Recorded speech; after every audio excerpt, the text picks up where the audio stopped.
Assalamu alaikum Shabbat! I want you to be loud. I want you to be proud. It's time to be brave.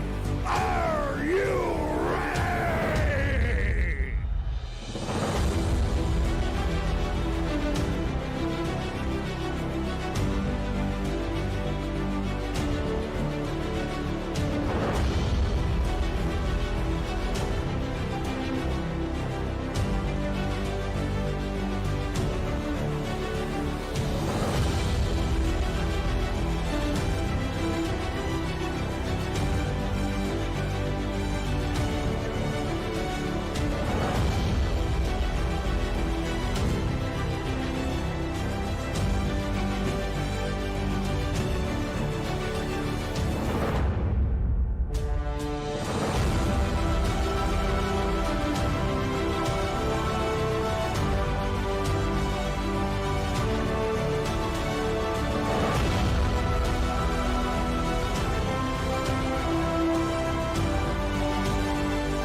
A man's vision, determination, inspired a generation. It gave a new dream for the youth of his homeland. It created a groundbreaking revolution in the sports. When a vision is strongest, nothing can stop its far-reaching impact. And the vision was 3 powerful letters: KHK. And today, his vision is far-reaching. The valor and pride of his homeland is far-reaching. Today, his vision is defining the future of a new generation. A generation of heroes and of gladiators. Today is the day of hope for the hopeless. The day KHK will inspire the souls to fight back, irrespective of what they are and who they are. Many will emerge as heroes. This will be a new era of true heroes and gladiators. When he stood in the front and led them, they called him the Prince of Gladiators and Heroes.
In 2016, a vision revolutionized mixed martial arts in the Middle East. It all started with the evolution of MMA in a small island in the Middle East. The magnificent Kingdom of Bahrain, a land of ancient glory and bravery, thriving under great leaders and visionaries. The country is now home to the largest MMA promotion in the region, Brave Combat Federation. And the kingdom became the first ever country outside of the United States that featured the IMF World Championships. His Highness Sheikh Khalid bin Hamad Al Khalifa and his true warrior spirit envisioned the growth of MMA in the region. He believed in the glory of the sport of mixed martial arts and facilitated the best MMA facility in the land. Along with brave President the Hawk, Mohammed Shahid, in the shortest span of time we grew stronger. We grew bigger. This is the story of the fastest growing MMA promotion in the world. This is the story of Brave Combat Federation.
T-minus 1 minute and counting.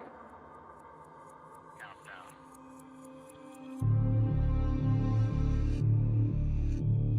T-minus 50 seconds. As we commence the T-minus 50 second mark, the power transfer takes place. First stage, second stage, third stage. 40 seconds and counting. T-minus 37 seconds, and our count continues to go well. T-minus 30. T-minus 25 seconds and counting. T-minus 20 seconds. T-minus 20 seconds and counting. 17 seconds and counting. 15, 14, 12, 11, 10, 9, 8. Ignition sequence start. 5, 4, 3, 2, 1.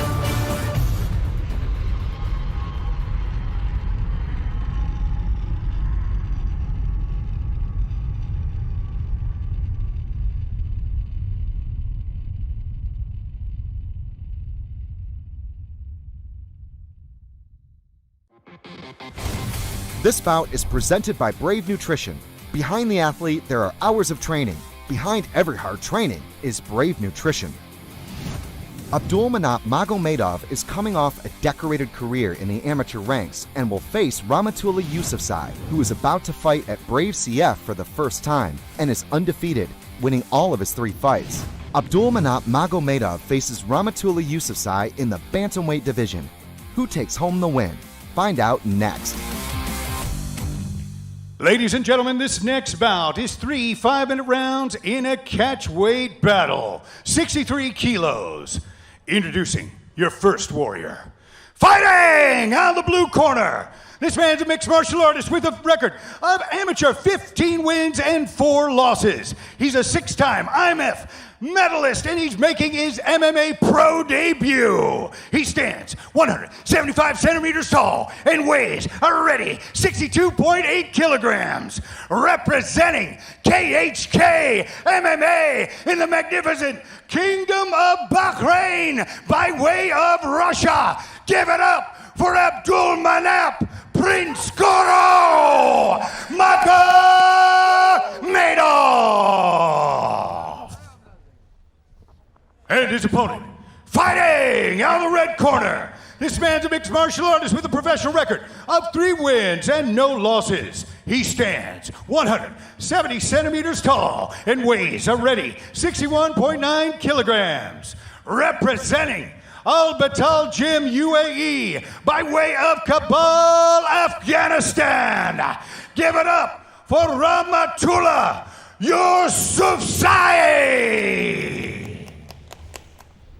Your referee is Raven Saber. All right, ladies and gentlemen, there is the tail of the tape. Abdominab, 28 years old, little bit taller. Both these guys weighed in under the bantamweight limit. And this has all the fictions of being a fantastic fight. Again, fantastic amateur pedigree from Abdominab. Let's see what strides he can make moving up to the professional ranks, Carrick. Phil, in my experience, when you see a fighter turn pro, you learn very, very quickly whether the pro aspect of this sport is for them or not. Do the knees to the face, do the elbows. Does that take away a huge part from their game? I think we're going to find out in very short order. Rahmatullah Yusufzai trying to put a little bit of pressure on Magomedov. 3-0 as a professional is Rahmatullah. Interestingly though, all those fights came in the space of 8 days back in 2018 in his native Afghanistan. So almost a 2-year layoff for Rahmatullah. He gets caught coming in there, but then also... Oh! He knocked him down and he's knocked him Down and out! Boom, boom, boom! Out went the light! I'm sure absolutely no one saw that coming. Rahmatullah Yusufzai with the biggest win. All right, Brave Nation, another exciting battle in the cage. This one comes to an end at 42 seconds of the very first round. Your winner by knockout from Afghanistan, Rahmatullah Yusufzai.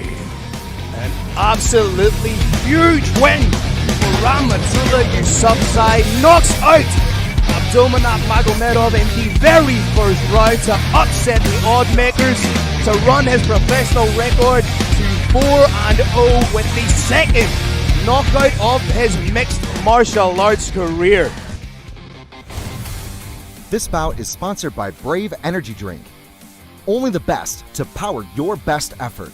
Fortune favors the brave. Magomed Idrisov, an IMAF European champion, is about to start his much-anticipated pro career against John Chris Corton, who fights out of Team Lakai and trains with Brave CF champ Stephen Lohman. Up next at Brave CF 41, Idrisov takes on Corton in a flyweight matchup. Brave Nation, get ready for our next thrilling bout. 3 5-minute rounds in the flyweight division. Introducing our first warrior, fighting out of the blue corner. This man's a mixed martial artist who held a professional amateur record as 9 wins and 3 losses, including an IMF World Silver Medal. He's making his pro debut.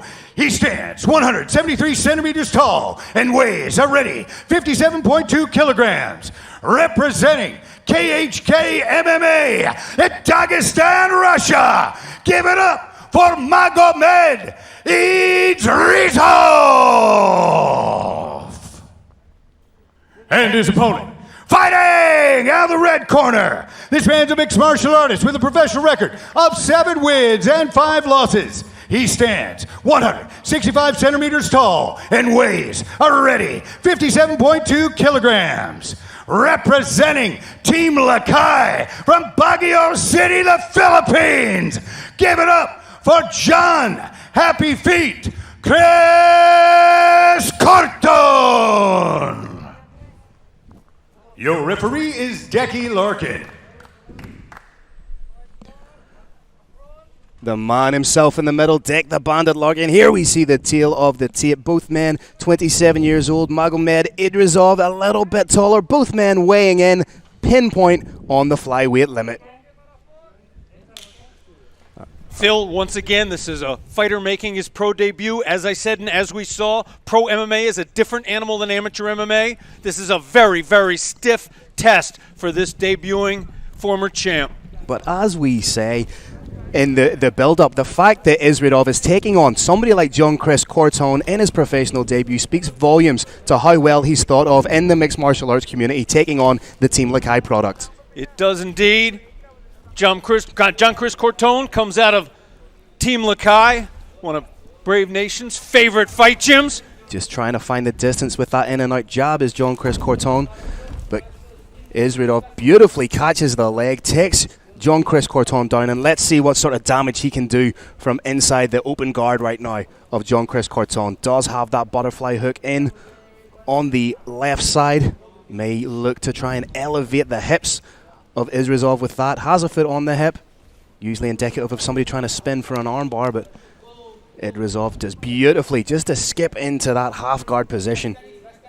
This is very, very intelligent positioning that we're seeing, Phil. I think Happy Feet was trying to get a foot on the hip, an elevator in, create some room, and pop back up to standing.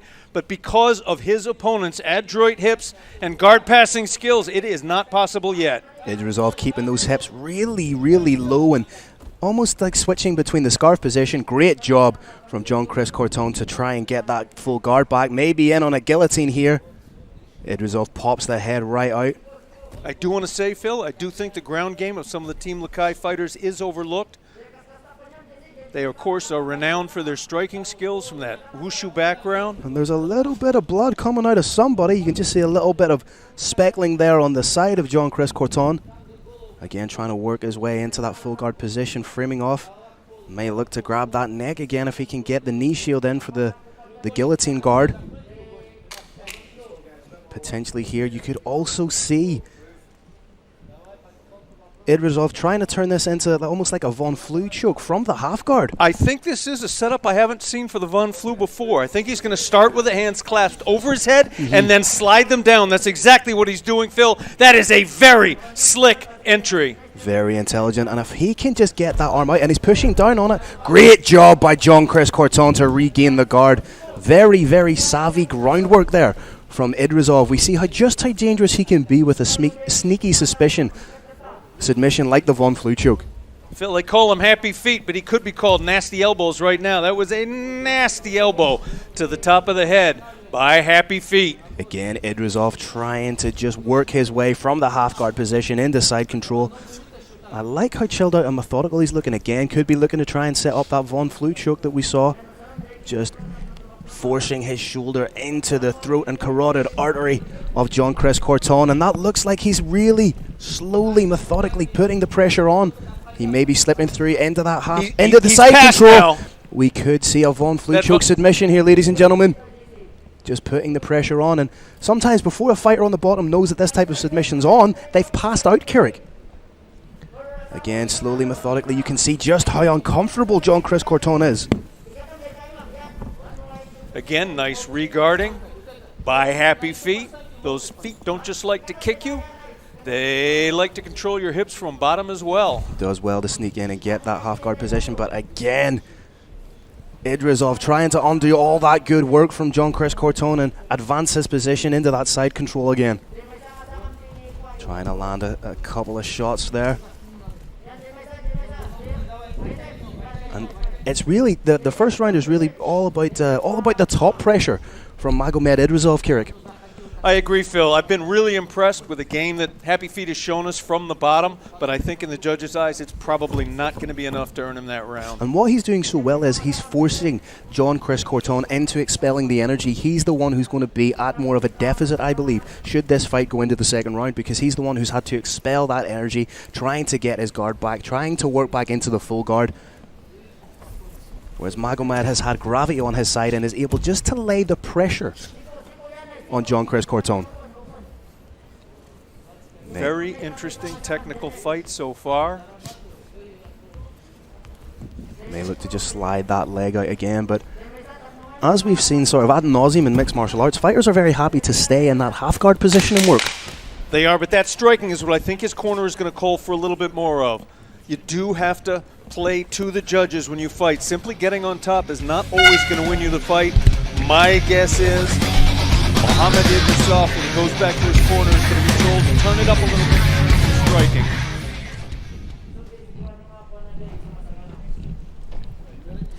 Referee Decky the Bandit Larkin gets us ready to go in our second round here. All right, Phil, let's see if Happy Feet shows us a little bit of a different look this round. I think if anything, John Chris Cortone could perhaps be a little bit more tentative leading into this fight for fear of being taken down.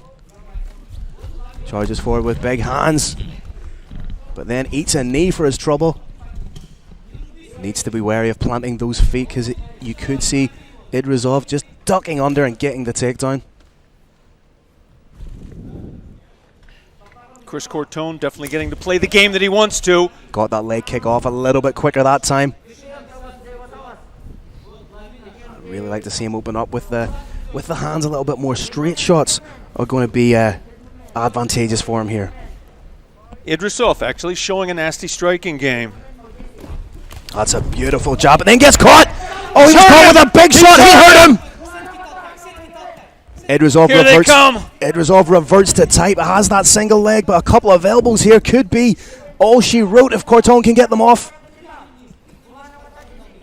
Huge credit to Idrisov's conditioning. He was able to weather that. Has Idrisov had enough time to recover? As we know, Phil, headshots, 5 to 10 second recovery. And you have to give credit to Idrisov there. He reverted to type. He reverted to the wrestling, but did he eat a knee there, or was it in as he was going in for the takedown? Scores the takedown beautifully, and this is exactly where he wants the fight to be, Kirik. The relentless effect of wrestling in mixed martial arts is on full display here. And if he was hurt in any of those exchanges, this is the perfect position for him, Kirik. Gives him a little bit of time to recover, get his breath again, shake off the cobwebs, and land a couple of strikes. I do believe Idrisov's corner wants to see a little more action from top. Wants to see some action from that top control. I know the referee does. May even try and set up a head arm triangle from that position if he can get himself into the other side, which he's done beautifully. Switches the hips into scarf position, and you could either see him trying to go for that Von Flue choke again or try and skip to the other side and grab that head arm triangle. Again, just slowly, methodically working, very much in the same fashion he did in the first round, Kirik. He did, but this is a professional fight. Positional dominance by itself doesn't have huge significance if there was significant striking, and I believe there was so far. And if you're John Chris Cortone on the bottom right now, you're bound to be frustrated. You must be thinking, what do I need to do to try and change the momentum of this fight, to try and get that pendulum to swing in my favor? What I think he needs to do is shift his hips away from us, get a knee in, try and pop it up to standing, but he is facing an opponent with exceptionally heavy hips.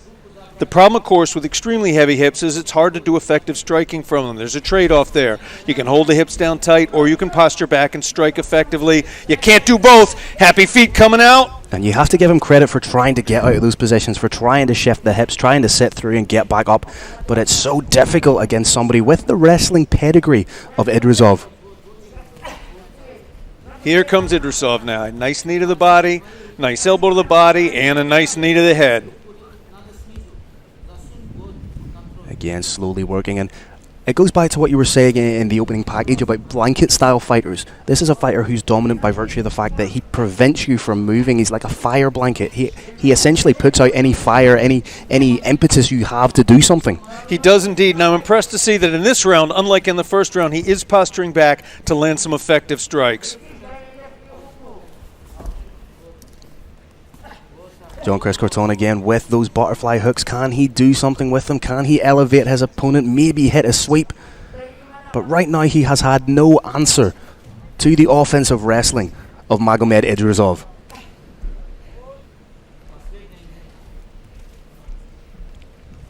Just isolates the wrist, and you can see he's trying to use that to land some strikes. And as we've seen, he does get a little bit more active with the strikes as the rounds come to an end. Again, very intelligent for somebody making their pro debut.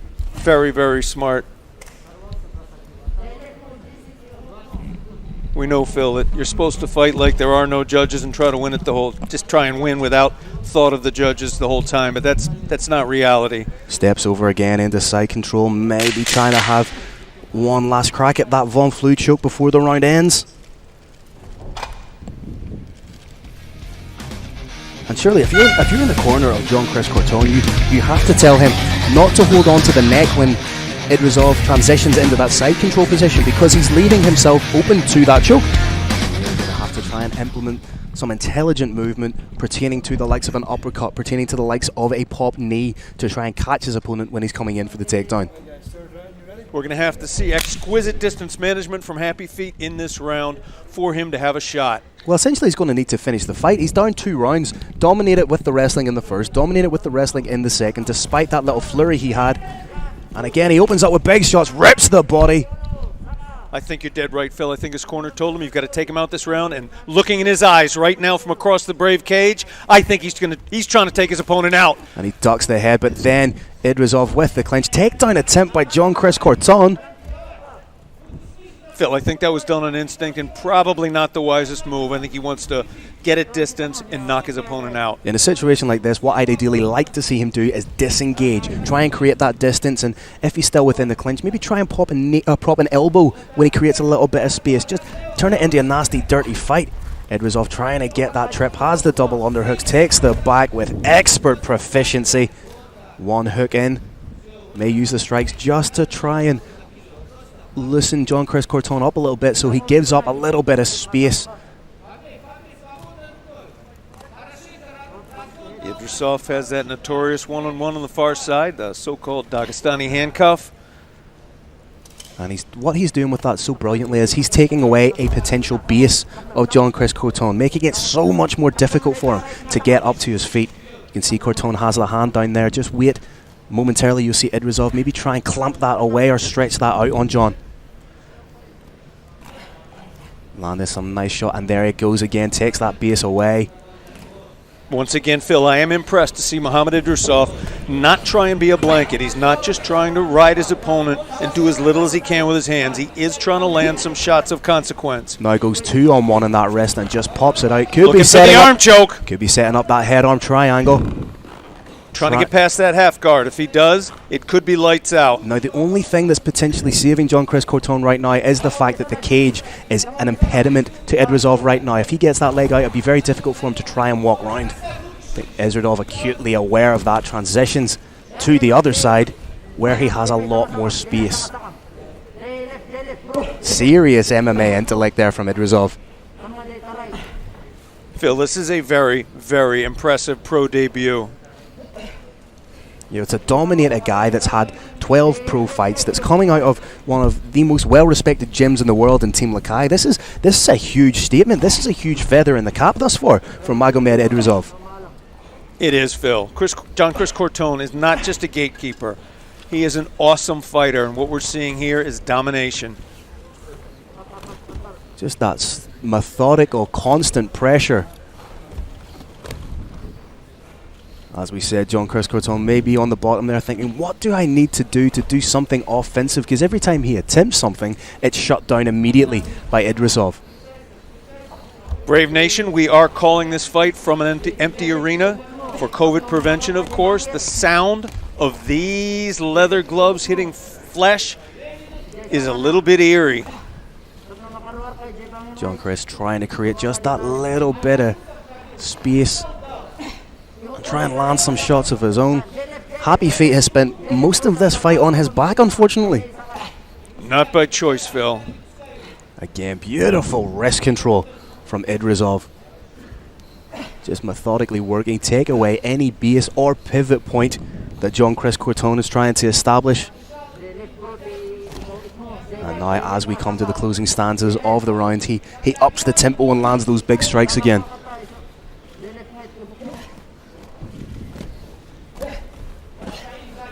You see that output getting more and more, landing those shots. And again, every way that Jean-Chris Corton tries to turn, he finds himself being dominated by Idrizov. Now landing again a big elbow. Want to say as well, Phil, that I am impressed by that push elbow that Muhammad Idrisov is throwing from top. That is, of course, not a move at all. It doesn't exist in amateur mixed martial arts, and you're seeing him apply it at a professional level. And also spending time at KHK Bahrain, KHK Dagestan. He's training with absolute beasts on a daily basis, like elite level professionals, and he's going to be picking up that professional savvy training with those types of guys. That's true, Phil. My guess is he's been thinking about this for a long time, has been training with a professional debut in mind, and we're watching it right now. And then when you have somebody like Brave super lightweight champion Eldar Eldarov in your corner, you know, you've got a solid team around you in that case, Garrick. Big strikes being landed by Idrizov to finish. Finishing with a flourish. Boom, no question about that one. There it is. Potentially under the new scoring system, could any of those rounds be a 10-8 round because they were so dominant? I believe the third round was potentially a 10-8. Agreed 100%. And Phil, Irish Thunder, as we're reviewing this fight, I would be remiss not to give a big shout out for Jean-Chris Corton. Oh, for sure. He fought every second of every minute of that fight. Probably didn't come out on top, but he sure fought his heart out. And now to make it official, let's send it up to the man who puts his heart and soul into everything. Ladies and gentlemen, Mr. Carlos Kramer. All right, Brave Nation, another incredible bout this evening at Brave 41 in the magnificent Kingdom of Bahrain. After 3 rounds, we go to the judges' scorecards. Your first 2 judges score the bout 30-27. Your last judge scores about 30-26. For your winner, out of the blue corner, Magomed Idrizov!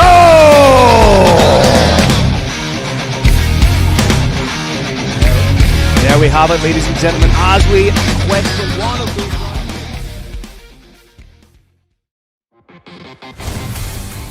This bout is brought to you by Brave Gym. Training for mind, body, and spirit. Brave. It's more than a gym. Felipe Silva looks to use his striking background and experience to bounce back against Sam Patterson, known for being one of English MMA's biggest prospect. Who takes home the win, Silva or Patterson? Find out next at Brave CF 41. Get ready for an incredible bout. This one, 3 5-minute rounds in the lightweight division. Introducing your first warrior. Fighting out of the blue corner, this man's a mixed martial artist with a professional record of 5 wins, 1 loss, and 1 draw. He stands 193 centimeters tall and weighs a ready 69.8 kilograms. Representing Team Crossface and fighting out of Watford, England. Give it up for Sam, the future Patterson!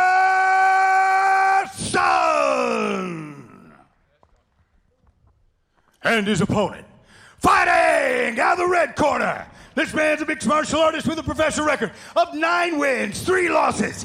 He stands 183 centimeters tall and weighs a ready 70.7 kilograms. Representing CM System and fighting out of Curitiba, Brazil. Give it up for Felipe Silva! Phil, there's obviously Your referee is Raven Saber. There is obviously a huge height disparity between these two. I think distance management, maybe what this fight comes down to, when you're within, when you can touch each other, when the shorter fighter can touch the taller one or is holding him tightly, there is no height difference. There you see Sam Patterson with the physical composition of a Dalsim-like character from Street Fighter. He can stand across the octagon and still punch you. I think he's going to try and fight at length. Keep Felipe Silva at the end of his jab. Both men have devastating leg kicks, but all it takes is 1 shot. We've seen just the development of Sam Patterson striking in that fight against Cian Cowley, where his jab was absolute money for him. Phil, very, very wisely, Silva's head has not stopped moving at all in this round. I don't think you're going to see it stop moving. It's always moving in and out and side to side, and I think you're going to see that throughout. Early on, Felipe Silva having a little bit of difficulty figuring out that range of Sam Patterson. He just throws out that go-go gadget jab, and more often than not, it lands in its intended target. Very impressive to see the feints they're using on each other. These feints will give them reads, and that's what the read will result in. And a lot of people have said this is potentially a little bit too much too soon for Sam Patterson, but with the performances we've seen him put in against the likes of Ahmed Amir and Cian Cowley, he fully much deserves to be where he is right now. I agree fully, Phil. You're looking at a fighter that hasn't lost in 5 years. Again, those leg kicks are money in the bank, and he's implementing smart lateral movement just to get out of the way and be evasive with that aggressive striking style that we know Felipe Silva has. Felipe has him backed up a little bit against the cage. Again, trying to work out laterally as Sam Patterson. Very intelligent work from the 24-year-old Team CrossFace product. Again, Felipe Silva just a little bit shy with those leg kicks. Can't quite find the mark with them, but we know someone like Felipe Silva is more than happy to take a punch, to land a punch, and he wobbled Sam Patterson a little there. You can see he's just trying to duck under, roll under, and land a big shot. Happy to fight inside a phone box is the pretty and pink Felipe Silva. Oh, that was a big shot there. Sam Patterson eats it. Mustn't be enjoying the food at the hotel. Oh, that's a huge shot. Oh, Sam Patterson! Sam Patterson finished it! It's over! Ladies and gentlemen, Sam Patterson with the biggest win of his mixed martial arts career takes out the veteran Felipe Silva in the very first round. Sam Patterson, you have just announced yourself onto the world stage, young man. Out went the light. That was a devastating striking attack. All right, ladies and gentlemen of Brave Nation, another epic finish in this bout. This one coming to an end at 2 minutes and 12 seconds of the very first round. Your winner by knockout, out of the blue corner, Sam the Future Patterson! There you have it. This bout is presented by Brave Nutrition. Behind the athlete, there are hours of training. Behind every hard training is Brave Nutrition. Cian Cowley is looking to land that big shot that he's known for and recover against Ahmed Amir, a top wrestler and member of KHK MMA team, in a clash in the super lightweight division. Coming up next, Cian Cowley versus Ahmed Amir.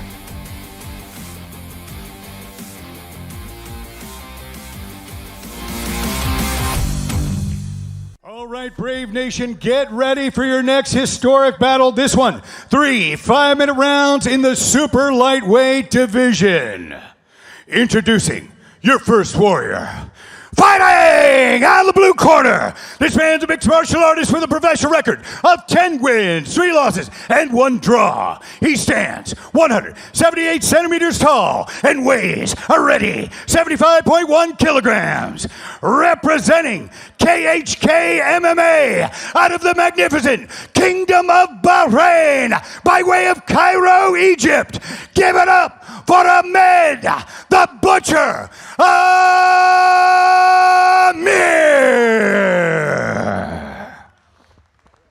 And his opponent, fighting out of the red corner. This man's a mixed martial artist with a professional record of 2 wins and 4 losses. He stands 188 centimeters tall and weighs a ready 74.8 kilograms. Representing Warriors Thai Boxing and SBG Dublin and fighting out of Dublin, Ireland.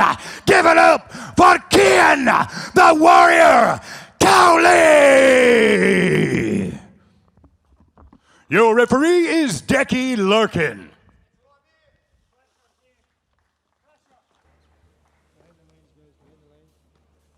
All right, ladies and gentlemen, there we see the tail of the tape. Both men 27 years old. Cian Cowley, the Ranger, a 10-centimeter advantage. And you can even see just how much healthier Cian Cowley looks competing at super lightweight as opposed to lightweight. Cian Cowley, of course, one of the greatest exponents of the leg kick in mixed martial arts. Needs to employ a little bit of lateral movement. As we've seen in previous fights, that Muay Thai style of just moving forward and back hasn't been his best friend. And there you see Ahmed Amir getting in with the double underhooks, looking for that trip. Of course, Ahmed Amir has 7 wins by submission in his mixed martial arts career. 5 finishes coming in the very first round, comprising of 2 KOs and 3 submissions. A very savvy grappler, Kirik. Phil, I want to remind Brave Nation, the Butcher has been here since the very beginning. He actually got a win at Brave Combat Federation 1. He's doing a pretty good job of working himself into position to get a win at Brave 41. He's got a back body lock. He's got a hook in. And not only is he a former Egyptian national BJJ champion, he's also a former Egyptian national wrestling and boxing champion, showing just how well-rounded he is. But Cian Colley right now doing everything he can to defend the offensive wrestling and grappling of Ahmed Amir. Just trying to unhook those wrists. But potentially we could see Ahmed Amir jump round the body and get that second hook in if Cian Colley can't create a little bit of distance. Phil, the Butcher has that leg laced around the outside. It's actually not easy to throw from that position, particularly with the cage there. He's released it, maybe due to fatigue, trying to sink his hips and suplex. Momentarily gets the takedown, but Cian Colley pops right back up, showing the work he's been putting in with Coach John Kavanagh. Phil, this is exactly what Cian Colley needs, is anti-wrestling. He knows he's going to win from the outside. He's got to be able to avoid not being taken down, and so far he's done a great job of it.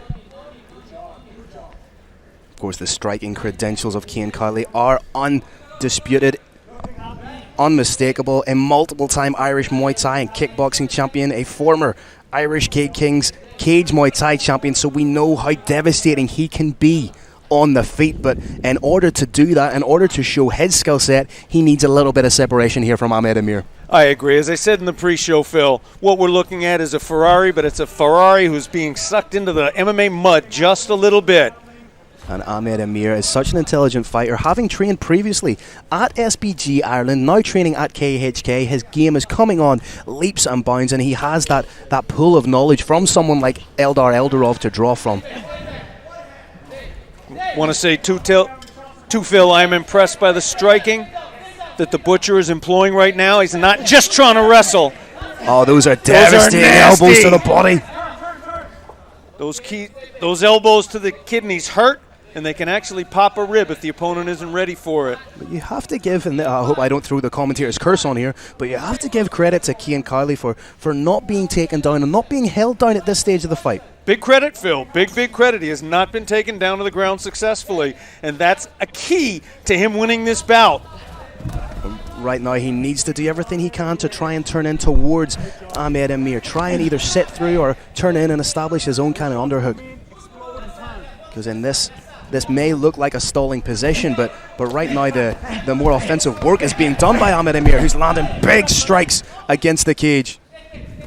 Phil, I don't know if you caught it earlier, but I saw something I don't think I've ever seen before. Ahmed Amir threw an uppercut from underneath his opponent's leg. And that could have been a first for me. That is great work from Cian Colley to turn in towards his opponent. May try and fight the underhook game right now. But you can see he has an overhook on his right side. May try and clamp down on that to elevate his opponent. Ahmed Amir trying to get in on that double leg. Switches to the single as the double was denied by the wrestling defense of Cian Colley. Excellent head positioning by Ahmed Amir here. That head positioning is crucial. At giraffe fighting, to see who controls whose head is vital up against the cage. You control the head, you control the hips. And now less than 40 seconds left in this first round of a very interesting but somewhat slow-paced bout in the super lightweight division. Ahmed Amir perhaps implementing the game plan of trying to drain his opponent, take him into the later rounds, try and exhaust him a little bit with that heavy grappling. He is indeed, Phil, but I don't think he's playing a blanket game at all. I think he's thrown some nice strikes. Oh, Cian Colley does a great job to get up, and there we see that leg kicking game from Cian Colley. 10 seconds to go, Phil. This is exactly where Cian wants to be. And I couldn't tell if that was the 10-second clap or if that was just Cian Colley landing a leg kick, Carrick. Oh, look at the stare down there from Cian Colley. Almost disdainful at the fact that Ahmed Amir had dropped it. Phil, in the first round, he moved straight back from his opponent, ended up getting tied up, and that was the story of that round. What we need to see here is some circular footwork.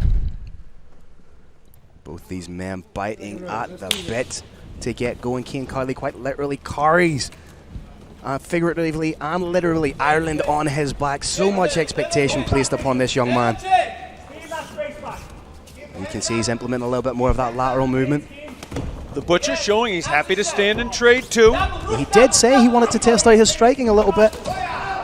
Does just enough Now striking. he's in, hands are together, Phil. Ordinarily, that means a takedown is imminent. However, Cian Cowley is showing an awesome, developed anti-wrestling game. He's trying to do everything he can to try and bring that level of Ahmed Amir up, thus defending the takedown. Splitting his base well is Cian Cowley, but Ahmed Amir is like a dog with a bone. Cian Cowley has established an underhook. Ahmed Amir maybe getting the double here. That's a big takedown. Lands in the side control position. This is big for Ahmed Amir. Cian Cowley is perfectly calm here. He's going to try and move his back up against the cage. And then he's going to try and pop back up to standing. It's not going to be easy, but there he goes. And here we see that's good work from Cian Cowley to get to his feet, but Ahmed Amir again taking the back in that position, trying to sneak a hook round. Cian trying to break that wrist grip from Ahmed Amir. Ahmed Amir thudding with those knees to the thigh. Tried to get in one to the head. Cian Cowley trying to go 2-on-1 on that wrist. May try and sneak that elbow in and spin round towards his opponent. Almost in a quasi-arm drag position. Creating a little bit of space there. You can see he's trying to sneak that elbow in. Needs to turn in towards his opponent if he can. He's halfway there now. He's very, very smartly got his hips pushed up against the cage so his opponent can't get fully behind him. Hand fighting like a demon. That grip is broken. That's great strength from Cian Cowley breaking that grip. But Ahmed Amir relentless with the positioning, with the control he has. Good level change there from Ahmed Amir. Hands are not together. Watch those hands. Watch the Butcher's hands behind Cian Cowley's hips. If they come together, it's a bad sign. If they stay separated, it's a sign that Cian Cowley has hugely developed his anti-wrestling skills. Halfway through the second round, and it's really been all about the shutdown work of Ahmed Amir, taking away the offensive tools of Cian Cowley in this fight so far, Carrick. He has indeed, but I have to say I'm impressed by the tools that Cian Cowley has developed. He is not getting taken down. Ahmed Amir in on a single leg, a cheeky little fence grab there from Cian Cowley. That was a little payback. There was a little fence grab on the other side to add some power to those shots. Again, solid wrist control from Ooh. Cian Cowley, and pops a beautiful Nice knee in knee the and middle. creates the distance. Cian Cowley believes he may have been poked in the eye. Decky Larkin didn't see it. I'm going to go with Decky on that one. And this is exactly where Cian wants the fight to be. Beautiful step-in knee. I'll take a little bit of the wind out of the sails of Ahmed Amir, breathing a tiny bit heavy after that. There's that Ferrari of striking. Ahmed in on a single. We have seen, oh, that's a nice elbow. We have seen Ahmed Amir gas a little bit as the fight goes into the third round. The Sam Patterson fight being evidence of that.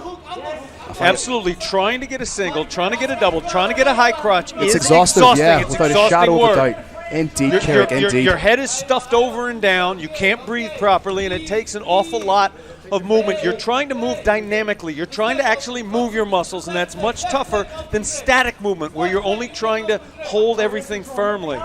Cian Cowley trying to use that shoulder bump to create a little bit of distance, and if he can sneak out to his right side, circle off to his right side, he could be out of the grappling realm of Ahmed Amir.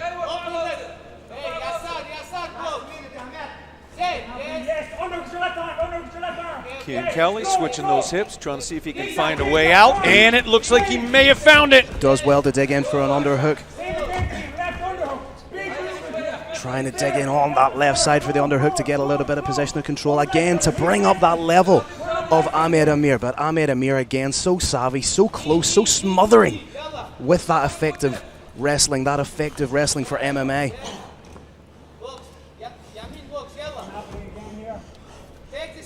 closing stanzas of the round, and it's very much followed the blueprint, the same kind of blueprint as it has in round 1, Kirik. It has indeed, Phil.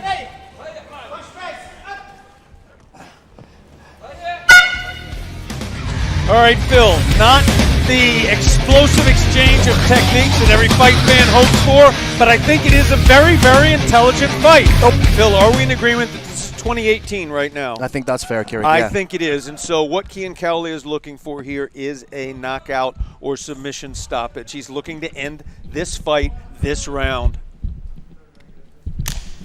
Third and final round of what I would call more of a chess match of mixed martial arts.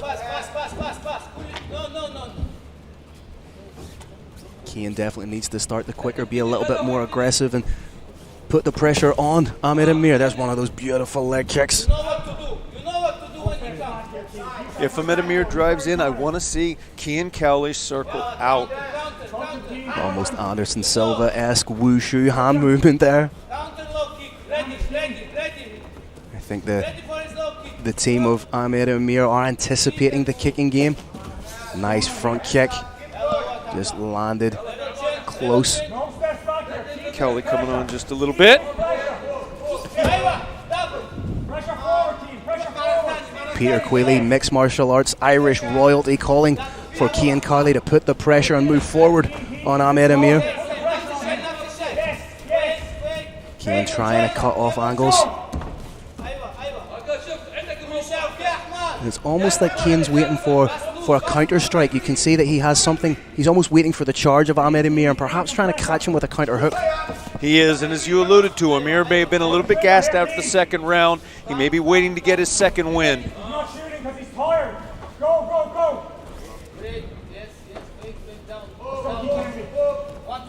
Damage here.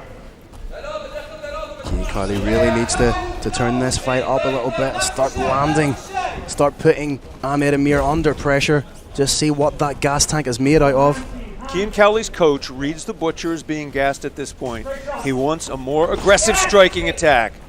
Ahmed Amir grabs the single leg off the attempted knee to the body from Kian Cowley, and this is exactly where Ahmed Amir wants the fight to be. Can Kian Cowley illustrate enough defensive wrestling to get himself out of this position? Or will he be bound by the fact that there's only 3 minutes left in the third and final round? Phil, he's done a tremendous job of not being taken down to the mat significantly, but he unfortunately hasn't yet shown an ability to get his back off that fence and circle out. As we said at the beginning of this round, Kian Cowley essentially needs a finish to be victorious in this fight. And he's not going to get that finish from the inside. He needs distance. And Ahmed Amir is acutely aware of that, so he's happy to maintain this kind of a fight, to this smothering, grinding, kind of take the pace of the fight way down. Absolutely, Phil. And in his defense, he is throwing some shots in, as we saw right there. It was a cool little left hook. Went in on the hips, popped up, threw a hook, right back on the hips again. Ahmed Amir has the hands connected, maybe looking for a high crotch single. Coming up to 2 minutes left in this final round. Can Kian Cowley do something to spark it into life? That's what he needs. That's what he needs. Now he circles out. Huge credit to Ahmed Amir for not taking that for a split second. Was right in on those hips. There we're seeing Kian Cowley be a little bit more aggressive. Nice sprawl from Kian Cowley. At this stage of the fight, can you see Kian Cowley attempting a darce here? Cowley's got 100 seconds to finish this fight. What a feather in the cap this would be if he can connect his hand to his bicep. The hands are getting close. If Kian Cowley were to win by submission, what a turn up for the books this would be. He's got that grip on heavy. Needs to hook the leg of Ahmed Amir. Kian Cowley showing he's offensive with the grappling as well. Ahmed Amir has to keep looking forward. If he allows his head to be collapsed down and looks back. But those long limbs of Kian Cowley are creeping ever closer. Darce was released, but that was very interesting. The corner of Kian Cowley, we're asking him to stand up. Kian Cowley's got 1 minute now. Really is do or die right now for Kian Cowley, but Ahmed Amir shutting him down right now.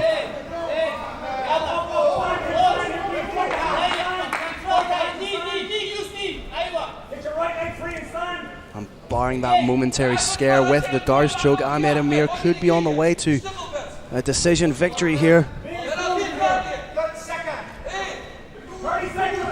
Ahmed Amir just peppering him with those knees, just enough activity to prevent Dickie Larkin from breaking them up.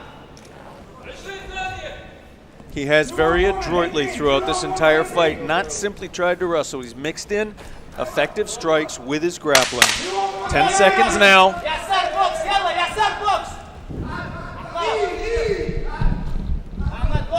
I think it's fair to say that that was what you call a frustrating fight for Cian Cowley. That was a frustrating 30-27 loss for Cian Cowley. That said, I am very impressed by Cian Cowley's evolution here, by his development.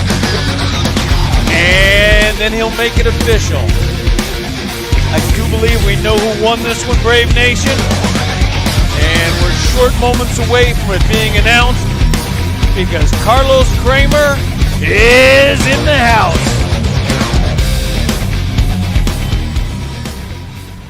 All right, Brave Nation, another classic battle in the Brave 41 cage. After 3 rounds, we go the judges' scorecards, and we have one judge scoring the bout at 29-28. The other 2 judges scoring the bout at 30-27. For your winner, by unanimous decision, out of the blue corner, Ahmed the Butcher Amir!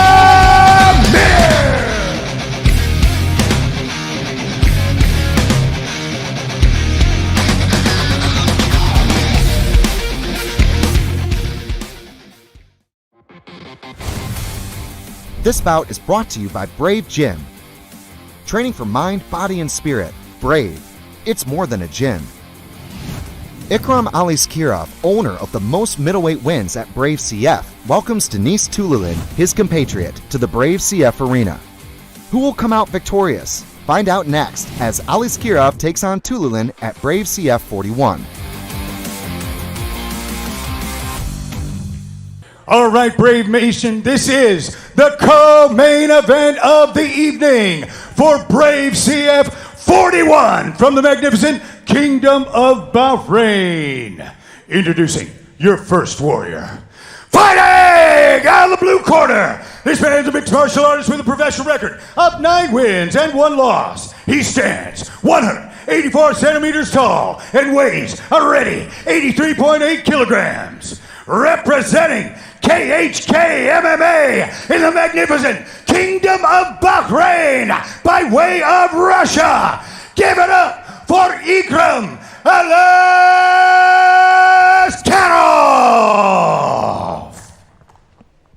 And his opponent, fighting out of the red corner. This man's a mixed martial artist with a professional record of 9 wins and 4 losses. He stands 185 centimeters tall and weighs a ready 83.6 kilograms. Representing Evolve Gym and fighting out of Moscow, Russia.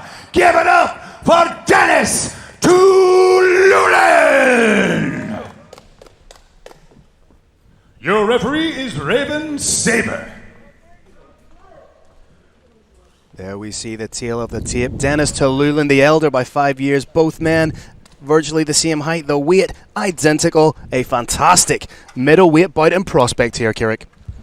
Co-main event of Combat Kingdom 1 is on! Touch of the gloves and we are away. Both men have devastating power in their hands. I give a slight wrestling and MMA grappling edge to Ikram Aliskirov. There you can see that striking background from the movement. Head kick attempted by Aliskirov. Nice work to the body from Dennis. Thought about the takedown, but completely denied. And for his efforts, Ikram Aliskirov scores a beautiful takedown. Tululin pops back up to standing. What he's got to watch is having his back fully taken and driven down again. That's what you saw right there. He's going to try and pop back up again. Aliskirov is aware that his first takedown attempt was largely thwarted by that quick pop-up. He's using his head to stay on top of his opponent. He may try and shelf those legs. But it's not just the wrestling of Alaskarov that's impressive, it's the ground and pound work that he can do from that position. Turns the hips over beautifully and can land devastating ground and pound like we saw in the Diego Gonzalez fight. It is, Phil. My favorite style of fighting in mixed martial arts is the grind. The grind is not just wrestling, it's not just striking, it's a constant grind. You are always being threatened, and that's what you have with Ikram Alaskarov. He's always threatening to take you down, he's threatening to secure tighter control, he's threatening shots, he's threatening submissions, he's threatening to take you down again. It's a terrible thing to have to deal with. Tallulah doing a good job getting up to one knee, gets up to both feet, but eats a big left from Alaskarov for his trouble. And you can see Alaskarov, it's almost misdirection. He lands these little pot shots up top, but as he's doing that, he's creating movement to step around the back and try and get a trip. Very intelligent work. And again, good head placement and head fighting from Alaskarov. Phil, as we saw earlier tonight with Kian Cowley, Tallulah is proving to be adept at standing back up, but thus far he has not been able to get off the fence and separate. Oh, but Alaskarov picks him up belly to belly, WWE style, drops him on his back, and now it's time for Alaskarov to go to work.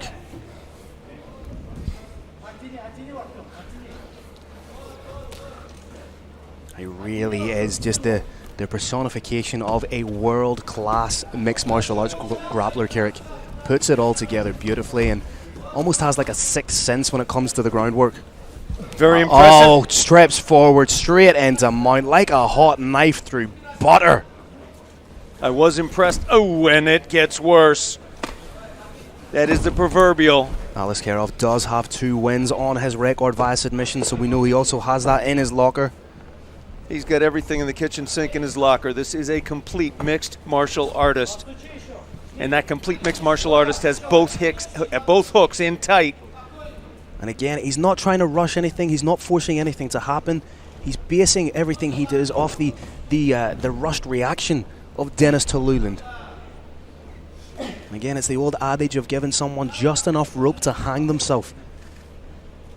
He's letting Denis Tallulah create these little pockets of space that he then exploits just there, using the strikes to try and get that arm underneath the chin. He's trying to work a little bit for that body triangle, needs to be wary of crossing the feet. Props to Tallulah. He's still in this game, trying to throw an up elbow twice thus far, trying to throw shots, but he is not able yet to deal with the wrestling game of Ikram Alaskarov. Nice 2-in-1 wrist control, then transitions into a pot shot elbow to the back of the head. Tallulah doing a good job to try and get back to his feet, but will all that effort be completely shut down and wasted by Alaskarov? Again, big takedown from Alaskarov. Fantastic flair. Using beautiful MMA intelligence to realize this is where he's strongest. This is where there's potentially a little bit of a deficit in my opponent's skill set, and he's exploiting that beautifully.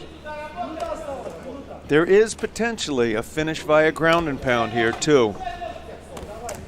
Again, work, classic body head work from Alaskarov.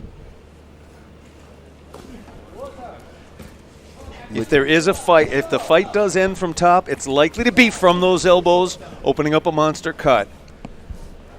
As we mentioned previously, Alaskarov looking to parlay that momentum from the Diego Gonzalez fight into this fight, and it's not taking on a dissimilar blueprint. Takedown to heavy ground and pound, lather, rinse, repeat. I know on television these shots to the body look like pity pats, but they are not. They're within my hearing. These are solid shots. They're sucking the energy out of his opponent. They hurt, and they may be opening up even bigger opportunities to strike.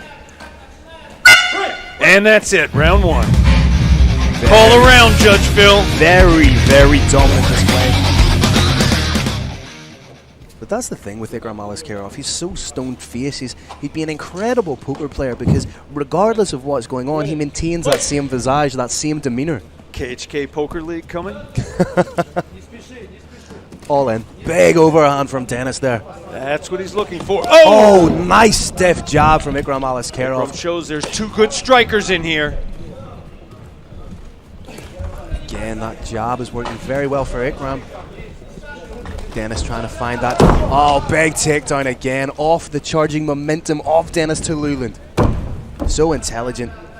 Phil, it's not a huge fan favorite, but this sport depends almost entirely on timing, and that wasn't just exquisite timing, that was perfect timing we just saw there. Well, if you're not a fan of this particular style, maybe you shouldn't be watching mixed martial arts. What we're looking at is a fantastic, well-rounded mixed martial artist who's modified his sambo game to be effective in mixed martial arts. And if you don't have the MMA intellect to appreciate that, go and watch soccer. That timing was just breathtakingly perfect. Again, just positional control from Ikram Aliskerov. Denis Tululin is a Russian warrior. He is not giving any quarter. He is not giving up. He is trying to win every second of this round, but he has not been successful as of yet. Nice little pot shot elbows from Ikram again. None of these shots may be particularly concussive, but it's the volume and the frequency with which he's throwing them that's impressive. Tululin pops up again, but of course the huge danger when you stand up is getting your back taken. One hook in for Ikram Aliskerov. If Ikram gets that figure four on the body, that triangle on the body, it is devastating to the opponent's conditioning. I think he knows it, and I think he's going to be looking for it. Again, it's just, I'd like to see the amount of strikes landed by Ikram Aliskerov, because it's just the frequency, it's constant, it's consistent, it's never giving his opponent time to react, to formulate a game plan, a way out. It is a textbook example of my favorite style of fighting, the grind. This is how you grind. You threaten positionally, you threaten to take your opponent down, you threaten constantly with shots, and there's always the threat of a submission. And the hallmark of a great Russian fighter, all about that wrist control. Everything's kind of predicated off that. The strikes that you then land, the position you advance to, very, very smart.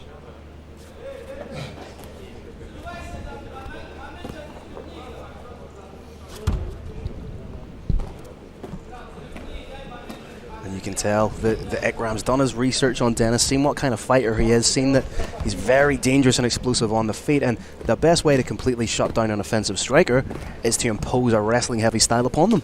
Absolutely, he's doing exactly what he should do. To do anything else but this would be unintelligent. This is what mixed martial arts is all about.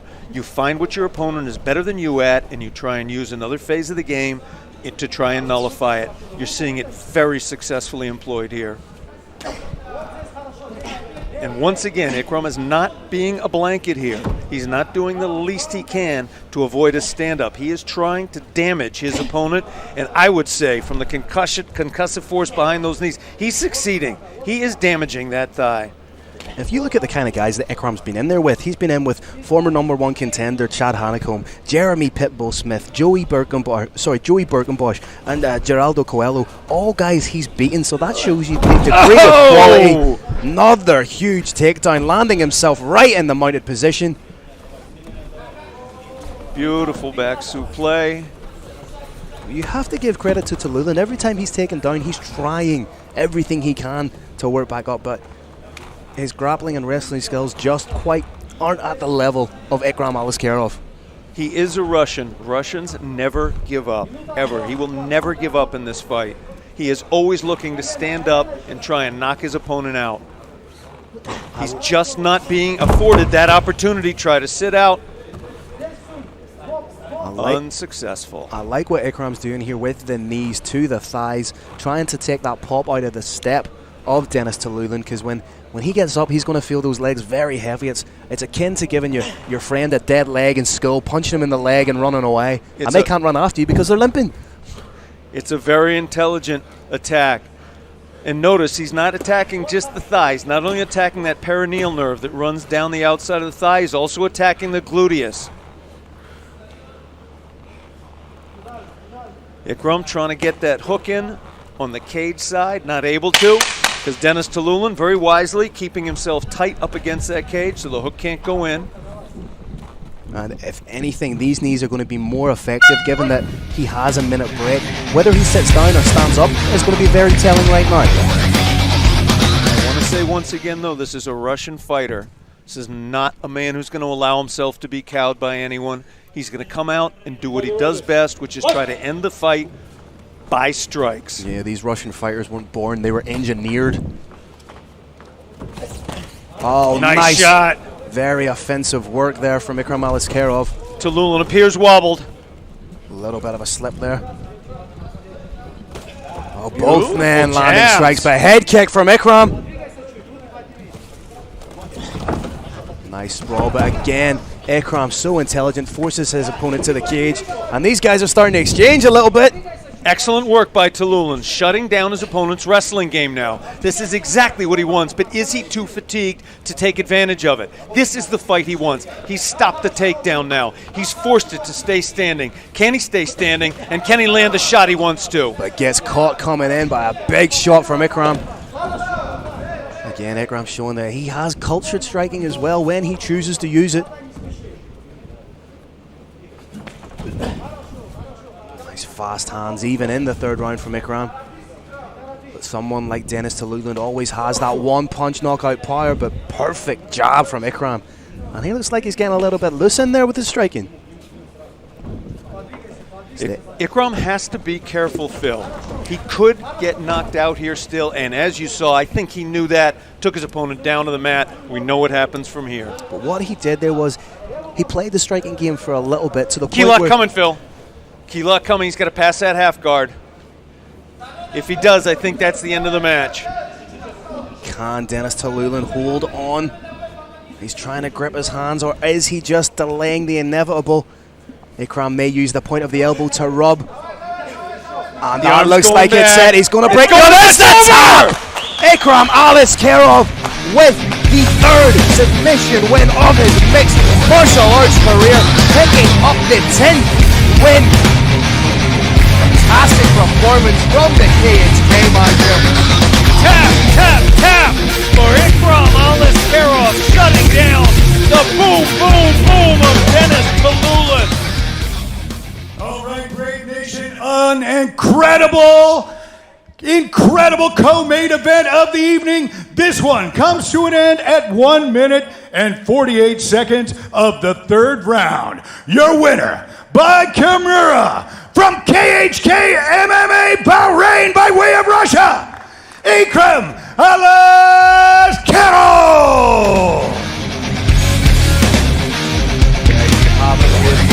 Officially the 7th finish win in the career of Ikram Aliskerov. This bout is sponsored by Brave Energy Drink. Only the best to power your best effort. Fortune favors the brave. Daniel Gaucho, Brave CF middleweight world champion, will look to defend his crown for the first time against Mohamed Fakhreddin, the Arab MMA legend out of Beirut, Lebanon. Coming up next, our main event of Brave CF 41, Gaucho versus Fakhreddin. All right, Brave Nation, let's meet our warriors. First, fighting out of the blue corner, the challenger. This man has a mixed martial arts record of 13 wins and 4 losses. He stands 83.8 centimeters tall and weighs already 83.8 kilograms, representing Tiger Muay Thai in Lebanon and Shoshone Submission Systems. Give it up for the Arab legend, Mohamed, the latest Fakhreddin.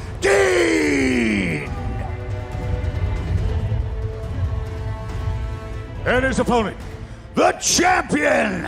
This man is a mixed martial artist with a professional record of 9 wins and 2 losses. He stands 178 centimeters tall and weighs already 83.6 kilograms. Representing CM System and fighting out of Curitiba, Brazil.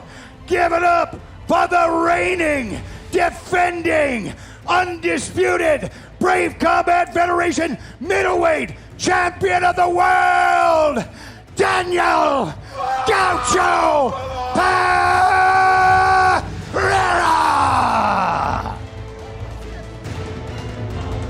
For referee instructions, the Bandit, Decky Larkin.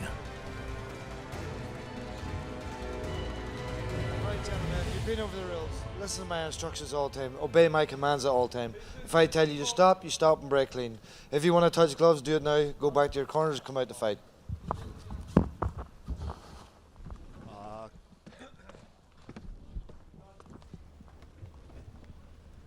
Ladies and gentlemen, I am more excited than a kitten chasing a leaky cow. This is the fight that we have been waiting for. This is what it has all been culminating in. Mohamed Fakhreddin challenges Daniel Gaucho for the undisputed Brave Combat Federation middleweight title of the world. Phil, this is going to be destruction and destroy. There is no question in my mind this does not go 5 rounds. Daniel Gaucho, just look at the back on this guy, built like a mini fridge. Well, on the other side of that, Mohamed Fakhreddin in perhaps the best combative shape we have seen him as a mixed martial artist. Phil, as we've discussed earlier, we do believe that Fakhreddin's his entry to winning the title is striking from the outside, particularly the legs. That's what we just saw, and we're seeing again. This is the fight that he wants. A fantastic boxer in his own right, a former Lebanese amateur national boxing champion, so has those hands. We don't need to talk about the heart and will of both men because that doesn't need to be spoken about. Both these men have indomitable heart and spirit, but both these men can knock you out with one singular effort.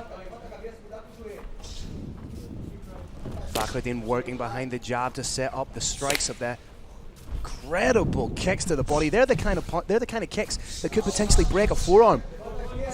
And have. All that work at Tiger Muay Thai in Thailand is paying off clearly. 13 wins as a professional, 10 by way of KO or TKO. 6 coming in the very first round. Oh, and a nice Thai clench there, just shy with that knee. And Fakhreddin is getting these hands off quickly.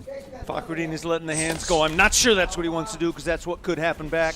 I'm more comfortable when I see him striking from the outside. This is not where he wants to be. Gaucho is that type of fighter that can roll underneath and throw a huge overhand right. We've seen him do it many times. We've seen him do it. We've seen him win the belt with such aggression.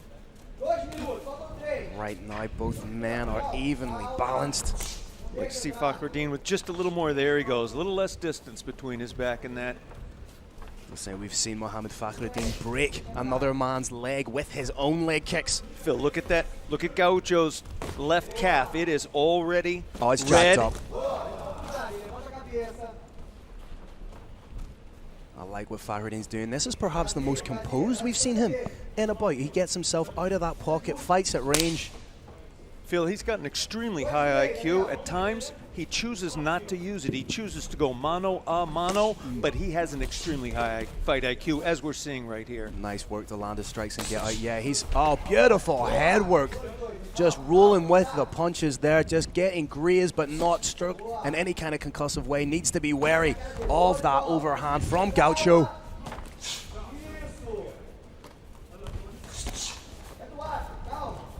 You can hear, as you say, in an empty arena, you can hear just how heavy these strikes are. Again, those kicks are starting to add up from Mohamed Fakhreddin. He forced his opponent Gaucho to switch stances there. That's telling. By switching the stances, he's admitting that those leg kicks really hurt. And we're doing serious damage. Fakhreddin beginning to pot shot him from the outside. He doesn't want to get into a one-on-one trade with him, though. Gaucho has more power in his fists than does my hero, the latest, Fakhreddin. Interesting, though, out of 9 wins, 3 of them have come by way of KO for Daniel Gaucho. He actually has more wins via submission than he does via knockout. No question, we are watching a complete mixed martial artist in the Brave Combat Federation cage. The champion currently riding a 5-fight win streak. Last fight defeated #1 contender Chad Hanekom by a second-round TKO to win the inaugural championship. And there is that air of expectancy at the minute, Carrick, that any of these strikes could put somebody's lights out. Phil, I can barely breathe.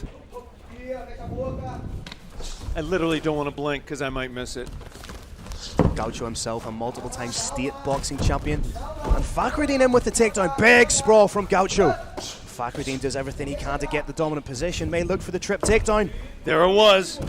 Fakhreddin showing he is a complete fighter. Well, people forget. He's got both hooks in, Phil. People forget Mohamed Fakhreddin is a legitimate Brazilian Jiu-Jitsu brown belt. He has a fantastic ground game. He just likes to knock people out. And these are huge strikes from Fakhreddin. Savaging with his shots. Big uppercut to break off Gaucho wobbles back. His head's clearing. Body shot. Very intelligent. But as we know, Gaucho is only ever one strike away from the knockout himself. Big overhand from Facro. Oh. Kick to the body to finish from Fakhruddin, and this fight is living up to all expectations. Every second of it, Phil. All right. Second round of 5. Championship medal being shown by both men. Gaucho is stoic. Fakhruddin looking confident.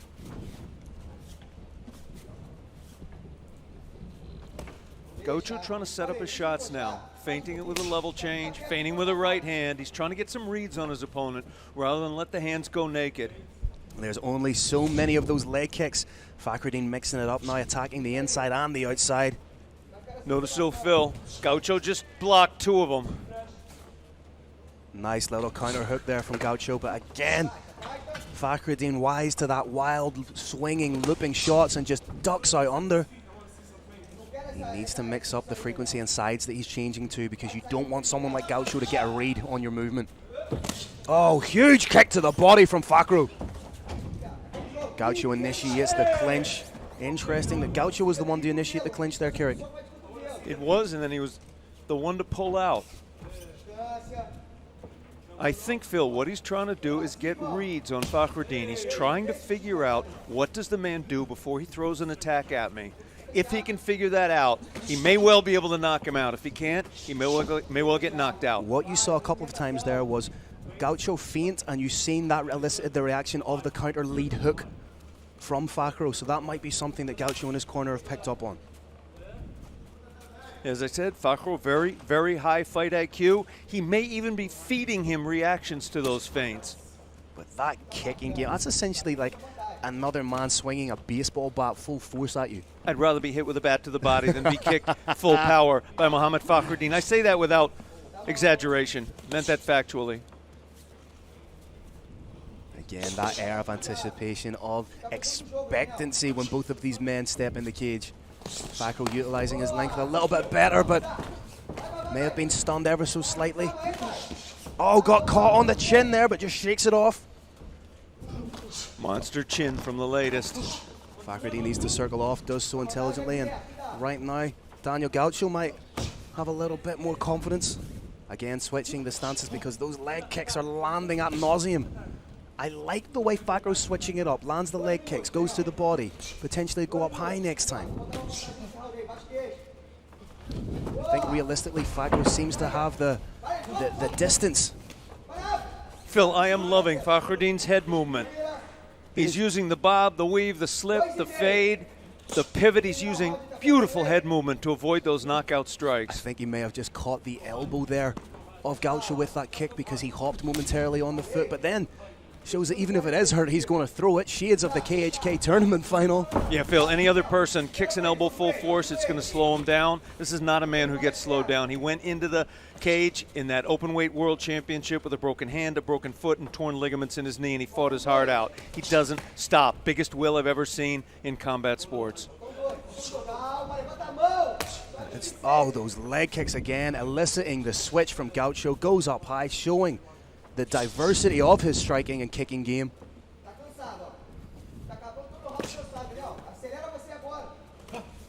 Phil, I'm just grateful we're well into the second round. I enjoy watching these two fight so much. I would have been sad if it ended early. And it seems these looping shots from Gaucho just seem to be sort of catching the shoulders and brushing off the neck. Don't think anything's landed clean. And just as I say that, Gaucho lands a nice shot.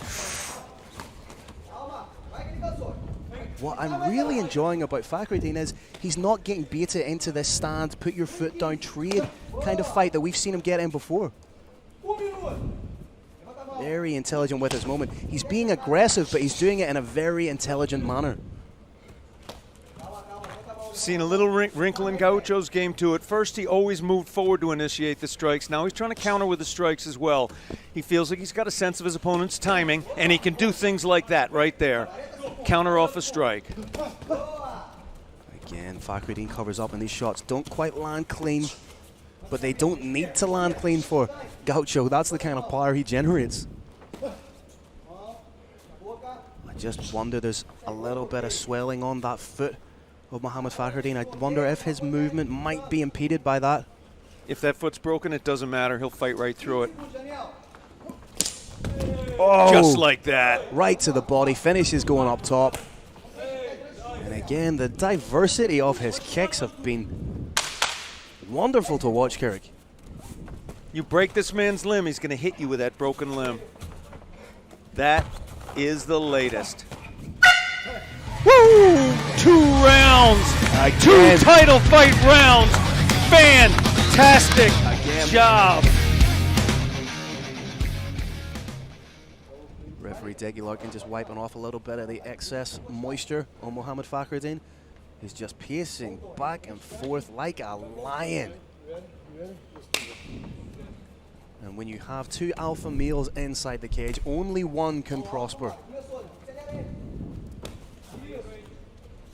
Gaucho pressing and striking.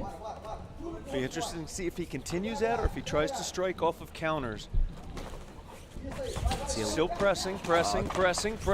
Oh, the head movement of Fakhro there. He's just rolling with the punches a la Tyson Fury.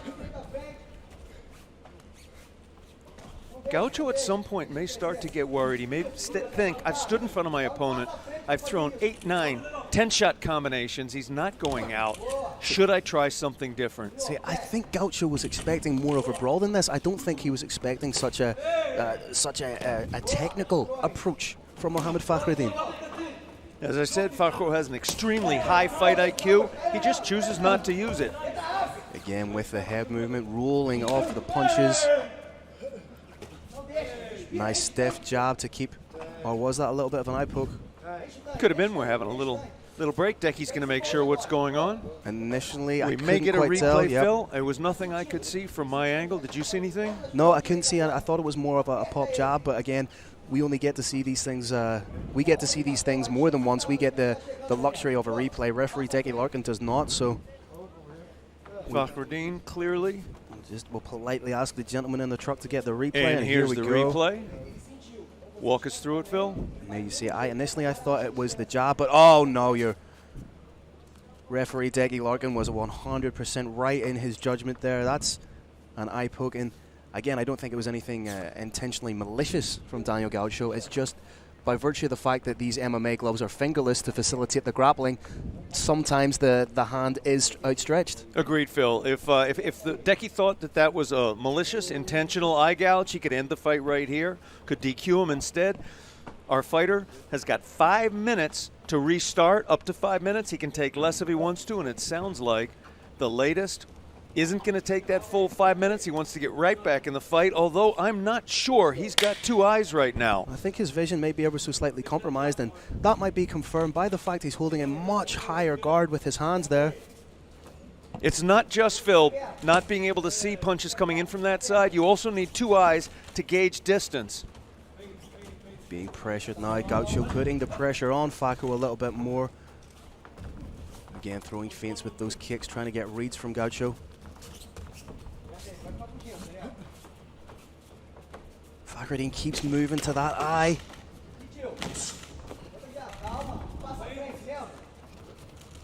And you can see when Gaucho throws a shot, he puts absolutely everything into it. He's catching Fakhro just a little bit more with that rear hand. And on the single, needs to be wary of the guillotine. Looking for the gilly. Oh, he's looking for it. Wow. Phil, the power of Gaucho to just grab that arm and power straight out of it is something to behold. But he's also now aware that should he be reckless in going in such a fashion, that Mohamed Fakhreddin does have submissions in his locker. He does it that, as you said, he's a brown belt in jiu-jitsu. There's an old saying in jiu-jitsu, every time you get punched in the head, you lose 1 belt. I think Mohamed Fakhreddin gets a belt every time he gets hit in the head. Those submission skills will never leave him. Looks like he may be trying to set up that rear straight. Again, the intelligent lateral movement Only thing is, constant perpetual motion like that will eventually take its toll on the gas tank. It does indeed, unless he can set as he's moving. If he can set Gaucho up for a couple of body shots, say 2 of them, that can even things up. That's a nice stiff jab from Fakhreddin. Oh, Gaucho charging forward now. May smell a little bit of blood in the water. Fakhro's still on his toes, hasn't rocked back to his heels. I like the counter work there. Just a little bit of a slip trying to come forward with his own shot as Fakhreddin. Needs to get out of that danger zone. Again, Fakhreddin showing his boxing that ability. head movement is blowing my mind. Fakhro went in the head again denied. The extraordinary power of Gaucho cannot be denied. A little bit of a deep breath there from Fakhro.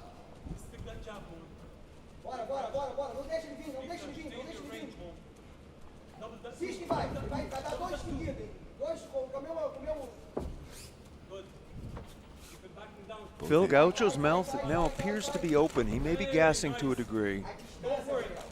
Oh, beautiful head work from Mohamed Fakhreddin. Just, he's been rolling with these shots beautifully and rolling underneath, trying to come up top with something of his own. Oh, that head work is absolutely sumptuous.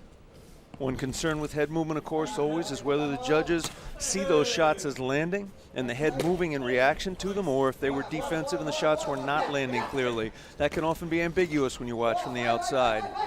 And there's a little bit of a cut over the eyebrow of Mohamed Fakhreddin.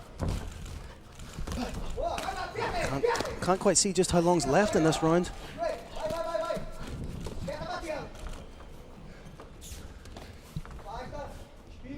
Gaucho showing a little bit of fatigue. Fakhro may be getting a little rest by getting hit in the head a little bit. 10-second clapper, there it is. Woo!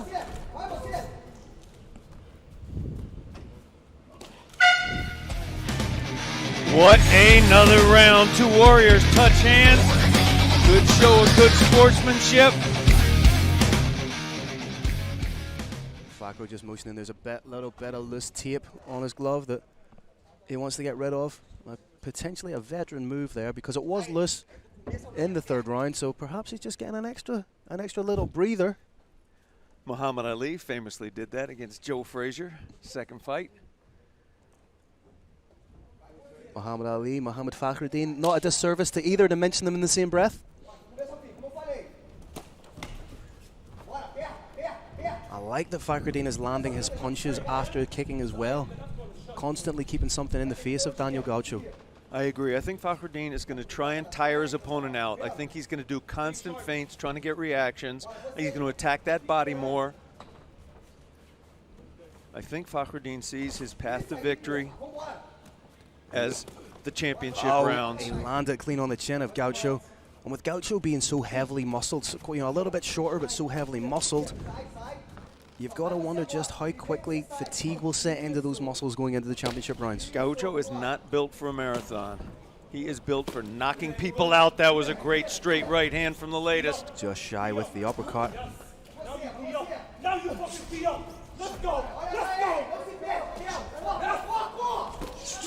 Fakhreddin turning it up a little bit more, maybe sensing. That's a big shot. That was a big hand. Maybe sensing that Daniel Gaucho is a little bit tired, stepping up to pressure. Oh, they stunned each other. Oh, he jumped it. That's it. Over. The fight is over. Boom, boom, boom. Out with the leg.